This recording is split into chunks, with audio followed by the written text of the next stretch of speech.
आज की क्लास में हम लोग देखेंगे भारत में विदेशियों का आक्रमण। इसके पहले हम लोग 3 विदेशी आक्रमण पढ़ चुके हैं। भारत में पहला विदेशी आक्रमण, दूसरा विदेशी आक्रमण और तीसरा विदेशी आक्रमण। पहला विदेशी आक्रमण दारे-बाहु ने 516 में किया था और दूसरा विदेशी आक्रमण 326 ईसा पूर्व में सिकंदर ने किया था और तीसरा विदेशी आक्रमण चीन ने किया था। आज हम लोग पढ़ेंगे चौथा विदेशी आक्रमण। तो चौथा विदेशी आक्रमण जो है भारत पर चौथा विदेशी आक्रमण। तो भारत पर जो चौथा विदेशी आक्रमण हुआ था वह हुआ था 467 ईस्वी में। और क्या था? 467 ईस्वी में हुनों ने भारत पर आक्रमण किया।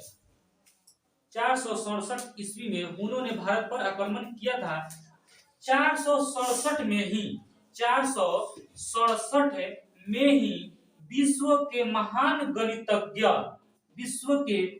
गणितज्ञ आर्यभट्ट का जन्म हुआ था। आर्यभट्ट जो थे विश्व के महान गणितज्ञ उनको कहा जाता है। माने विश्व में गणित का पिता आर्यभट्ट को कहा जाता है।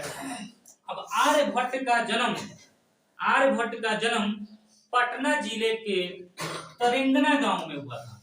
पटना जिले के तरेंगना गांव में आर्यभट्ट का जन्म हुआ था। आर्यभट्ट को विश्व गणित का पिता कहा जाता है। आर्यभट्ट को विश्व के गणित का पिता कहा जाता है। आर्यभट्ट का जन्म पटना जिला के तरेंगना गांव में हुआ था। उनको विश्व के गणित का पिता कहा जाता है। उनको गणित का पिता क्यों कहा जाता है?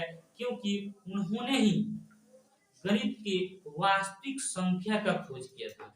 वास्तविक संख्या कितने प्रकार के होते हैं आप बताइए? वास्तविक संख्या कितने प्रकार के होते हैं पता है आपको? किसी को पता है कि वास्तविक संख्या कितने प्रकार के होते हैं?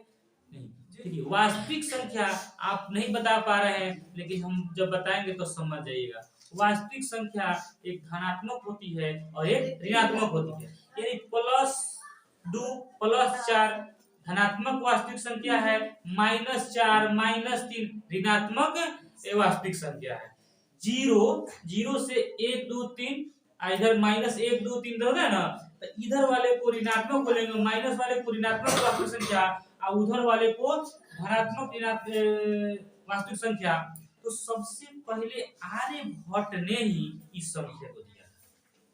1 2 3 -1 -2 -3 ये पहले नहीं ना था, इन्होंने ही पहली बार दिया। इसलिए आर्यभट्ट को गणित का पिता था। विश्व में गणित का पिता कहा जाता है किसको? आर्यभट्ट। और आर्यभट्ट ने बहुत सारे काम किए। आर्यभट्ट का बहुत बड़ा योगदान है हम लोग को इस गणित में। देखिएगा, आर्यभट्ट ने सूर्य सिद्धांतिका का नियम दिया था। देखिए, वास्तविक संख्या 1 2 3 हो गया ना। अब आर्यभट्ट ने सूर्य सिद्धांतिका दिया था। सूर्य का सिद्धांत उन्होंने दिया था। ठीक है। शून्य का आविष्कार मतलब जीरो का आविष्कार आपसे पूछा जाए कि जीरो का आविष्कार कौन किया था? आर्यभट्ट। जीरो का आविष्कार आर्यभट्ट ने किया था। और आर्यभट्ट ने पाई का जन्मदाता कहा जाता है। पाई का मान होता है 22/7 और पाई का 3 मान होता है। एक होता है 22/7, दूसरा होता है 3.14, चौथा होता है पाई का मान डिग्री में 180 डिग्री होता है। पाई जैसे हम लोग पढ़े थे त्रिज्यखंड का क्षेत्रफल πr² θ/। पाई का मतलब वहां क्या लिखते थे हम लोग? πr² θ/3 22/7 वो नहीं, वहां पाई नहीं, दूसरे पाई में का मान 22/7 ही होगा, दूसरे में कोई होगा। ठीक है। आगे पाई का खोज किसने किया? आर्यभट्ट ने। आर्यभट्ट ने देखिए पाई को अपरिमेय संख्या कहा। पाई को अपरिमेय संख्या आर्यभट्ट ने ही कहा था। और लेकिन उसका मान 22/7 परिमेय संख्या। अब अपरिमेय संख्या किसे कहते हैं आपको पता होना चाहिए। परिमेय संख्या किसे कहते हैं? जो बाटा के रूप में जो p बटा q के रूप में हो परिमेय संख्या, और जो p बटा q के रूप में न हो अपरिमेय संख्या। तो कहा था पाई, पाई क्या है, पाई अपरिमेय संख्या। क्या है, पाई अपरिमेय संख्या, क्योंकि यह बाटा में नहीं ना है। लेकिन इसका मान 22/7 जो है वह परिमेय संख्या। किन्होंने कहा, आर्यभट्ट ने कहा कि पाई को अपरिमेय संख्या तथा इसका मान 22/7 को परिमेय संख्या कहा था। किसने, आर्यभट्ट। और देखिए आर्यभट्ट बहुत बड़े गणितज्ञ थे, तो उनका शिष्य एक शिष्य था, जिनको उनका चेला कहिए शिष्य कहिए नहीं, उनका नाम था, शिष्य का नाम था ब्रह्मगुप्त। कौन था, ब्रह्मगुप्त। ब्रह्मगुप्त ने आर्यभट्ट के प्रिय शिष्य थे, बहुत मतलब करीबी शिष्य, मतलब उनका शिष्य तो बहुत होंगे लेकिन बहुत करीबी शिष्य जो उनको बहुत ज्यादा मतलब चाहते थे, उनका कौन था, ब्रह्मगुप्त। इस ब्रह्मगुप्त ने बहुत मतलब ब्रह्मगुप्त ने भी एक काम किया, जिसका ब्रह्मगुप्त ने 628 ईस्वी में बीज गणित का आविष्कार किया। हाँ, इन्होंने गणित का पिता कहा जाता है आर्यभट्ट को। आप विश्व में बीज गणित का पिता, बीज गणित का पिता किसको कहा जाता है, ब्रह्मगुप्त। बीज गणित मतलब समझ रहे हैं, बीज गणित अलग होता है और ये वाला जो हम लोग गणित पढ़ते हैं अंक गणित अलग होता है। दो गणित, अंक गणित, बीज गणित और रेखा गणित। नहीं, रेखा गणित इसमें हम लोग त्रिभुज, आयत, वर्ग ये सब पढ़ते हैं। अंक गणित में हम लोग जो पढ़ते हैं और सब जो पढ़ते हैं बीज गणित में x जैसे ax² + bx + c x + a + b का होल स्क्वायर, नहीं a - c का होल स्क्वायर, ये सब बीज गणित के अंतर्गत आता है।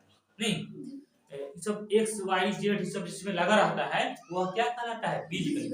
तो बीज गणित का पिता किसे कहा जाता है, ब्रह्मगुप्त को। और विश्व में गणित का पिता आर्यभट्ट को कहा जाता। आर्यभट्ट का शिष्य ही था कौन, ब्रह्मगुप्त। और ब्रह्मगुप्त को विश्व में बीज गणित का पिता कहा जाता है।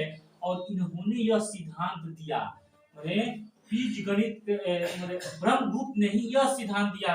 सिद्धांत कौन था, देखिए, प्लस गुने प्लस बराबर प्लस, माइनस गुने माइनस बराबर प्लस, और प्लस गुने माइनस बराबर माइनस, माइनस गुने प्लस बराबर माइनस। यानी है समान रहेगा तो प्लस होगा, समान यानी प्लस प्लस है तो प्लस हो गया, और माइनस माइनस है तो प्लस हो गया। अगर यह दोनों समान रहेगा, दोनों अगर प्लस प्लस रहेगा तो प्लस, माइनस माइनस रहेगा तो प्लस, समान रहेगा तो प्लस, असमान रहेगा तो माइनस। असमान का मतलब प्लस है माइनस है, तो प्लस गुने माइनस बराबर माइनस होता है। यानी प्लस में माइनस से गुना करिएगा ना तो माइनस हो जाएगा, और माइनस में प्लस से गुना करिएगा ना तो माइनस हो जाएगा। ठीक है, अब प्लस गुने प्लस बराबर प्लस होता है, और माइनस गुने माइनस भी बराबर। ये सिद्धांत कौन दिया था, ये वाला सिद्धांत कौन दिया था, ब्रह्मगुप्त ने दिया।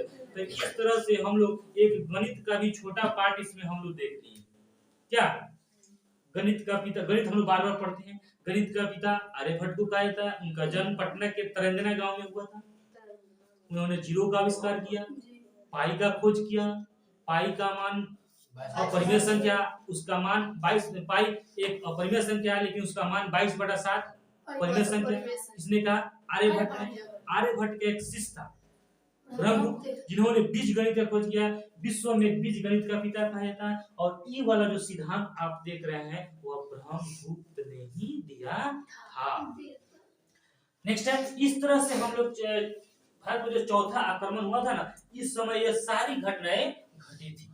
ठीक है, 467 ईस्वी। अब यह ध्यान आप लोग दे रहे होंगे कि 467 ईस्वी, अब यह देखिए ईस्वी है ना, देखिएगा बढ़ रहा है, बढ़ रहा है कि नहीं। अब आता है हमारा चौथा, भारत पर पांचवा विदेशी आक्रमण, चौथा हो गया। देखिए 467 है, 467 628 हुआ, उसके बाद मेरा क्या हो रहा है, बढ़ते चला जा रहा है। अब हम लोग पढ़ेंगे भारत पर विदेशियों का पांचवा, भारत पर विदेशियों का पांचवा आक्रमण यह है। देखिए यह मुस्लिम आक्रमण, कैसा आक्रमण, मुस्लिम। भारत पर पहली बार मुसलमान आक्रमण कर रहा है, इसके पहले मुसलमान भारत पर आक्रमण नहीं किया था। तो मुस्लिम आक्रमण 712 ईस्वी में हुआ था। 712 ईस्वी में भारत पर आक्रमण करने वाला मोहम्मद बिन कासिम है। कौन है? मोहम्मद बिन कासिम ने भारत पर आक्रमण कब किया था? 712 ईस्वी में। अब यह जो है यह आया था कैसे? तो यह सिंध के रास्ते भारत में आया था। मतलब है सिंध के रास्ते, मतलब सिंध पाकिस्तान को कहा जाता है। सिंध किसको कहता है? पाकिस्तान को। वह भारत में पाकिस्तान के रास्ते भारत में घुसा था। तो सिंध के रास्ते भारत आया था। कौन? मोहम्मद बिन कासिम। कब आया था? 712 ईस्वी में। भारत पर 5वां आक्रमण कौन किया था? मोहम्मद बिन कासिम। जब यह रास्ते, जिस रास्ते से यह क्रॉस कर रहा था, देखिए तो बड़े बड़े जो राजा हुए करते थे, ये नहीं कि अकेले चोर लाकर चले गए, नहीं, उनका काम होता था हाथी, 50 गो हाथी, 1000 घोड़ा, 1 लाख 2 लाख सैनिक के साथ चलता था। इतना संख्या, इतना बड़ा अपना नरेंद्र मोदी भी नहीं चलेगा आजकल। उस समय राजा चलता था। उस समय हाथी, घोड़ा, रथ, मतलब लाखों की संख्या में सैनिक, सिपाही, वैसे चलता था राजा। आजकल नीतीश कुमार और नरेंद्र मोदी उस समय चलता है भारत का, मतलब भारत, पूरे भारत देश का मतलब अभी राजा नरेंद्र मोदी है। मतलब क्या, उस समय छोटा छोटा राजा होता है, जैसे मान लेते हैं मधुबनी राज, बेतिया राज, मधुबन राज, बेतिया राज। जैसे मधुबन हुआ ना, एक राज था, इतना मधुबन का जितना एरिया है उसका राजा एक हुआ है। आज नीतीश कुमार क्या पूरे बिहार का राजा है, ठीक है। नरेंद्र मोदी क्या है? पूरे भारत का राजा। लेकिन उस तरह नहीं चलता, उस समय राजा इस तरह चलता था। और एक बार जब चलता था, जिस रास्ते से जाता था ना, अगर उस रास्ते में कहीं भी रुकावट आती थी,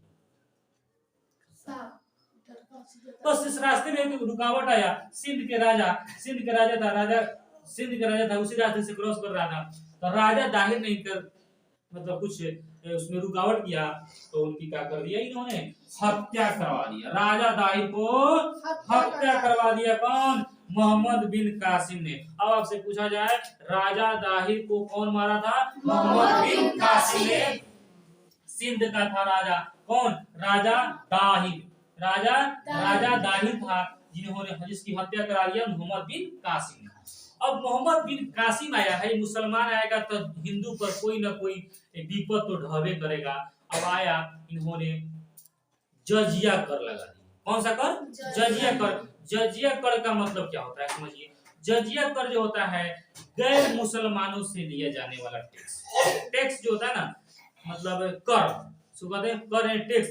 जैसे मान लेते एक सलाही पर भी टैक्स लगता है, क्या, एक मतलब पेट्रोल, डीजल, जितने भी दुनिया में सामान है, आप यहाँ पर बैठे हुए इस जमीन का भी टैक्स लगता है कि नहीं? आप खेती बाड़ी करते हैं, उस खेती का, आपका खेत है, टैक्स सरकार को देना पड़ता है, नहीं? रसीद जो कटता है वो टैक्स है ना हुआ। तो आप ये मोबाइल चला रहे हैं, मोबाइल का भी टैक्स सरकार को देना पड़ता है ना? मतलब दुनिया में हर चीज का टैक्स जो है सरकार देती है, ठीक है। इस तरह से तो राजा पहले क्या हुआ करता था? राजा को क्या चाहिए? टैक्स चाहिए।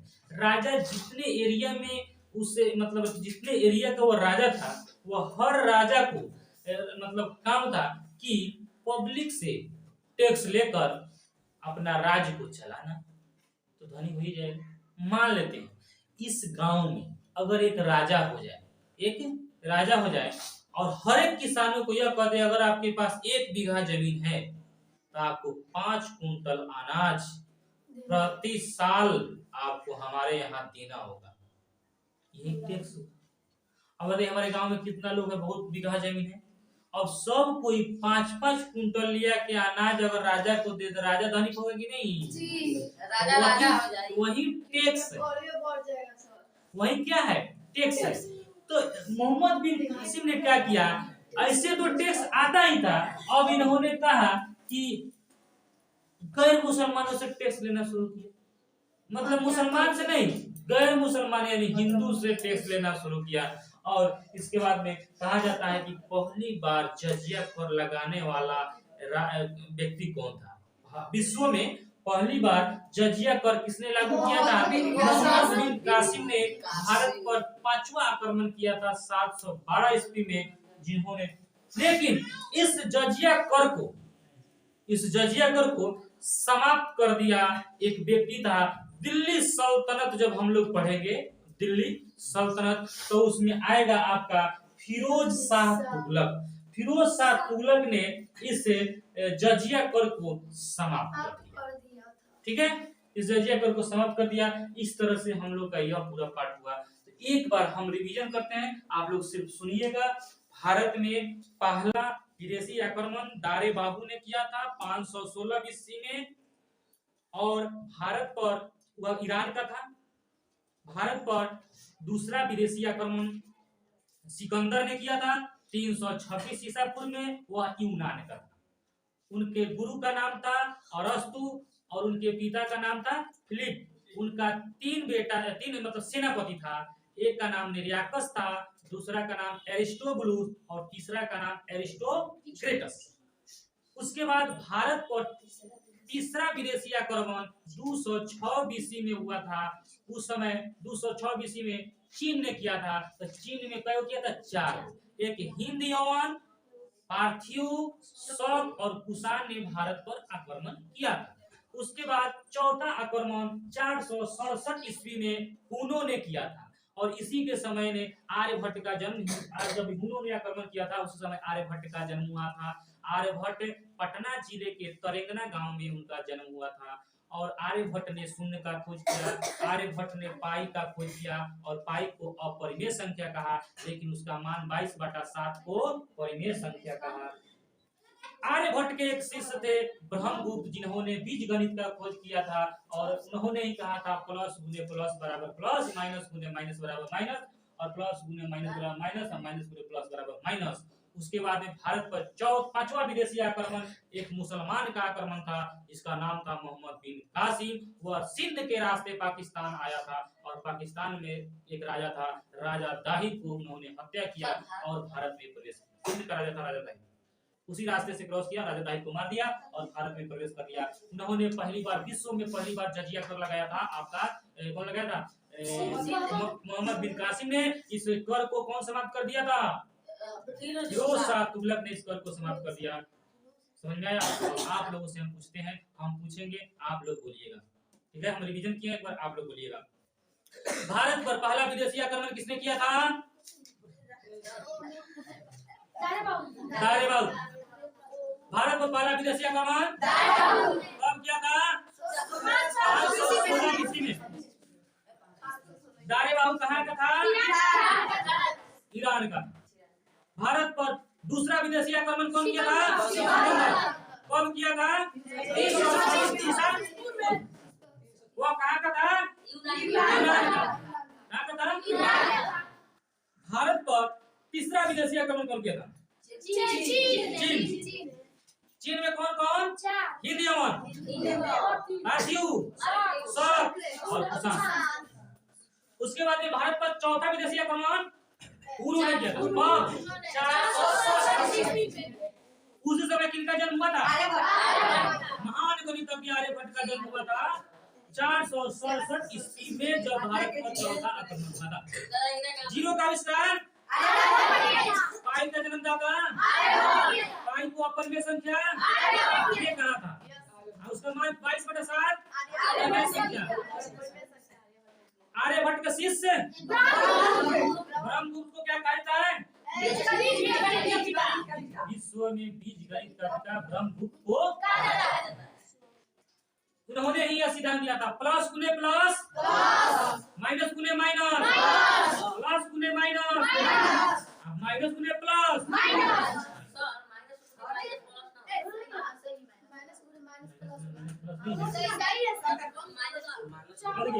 भारत पर पांचवा विदेशी आक्रमण मुस्लिम 712 ईस्वी में, 712 ईस्वी में कौन किया था?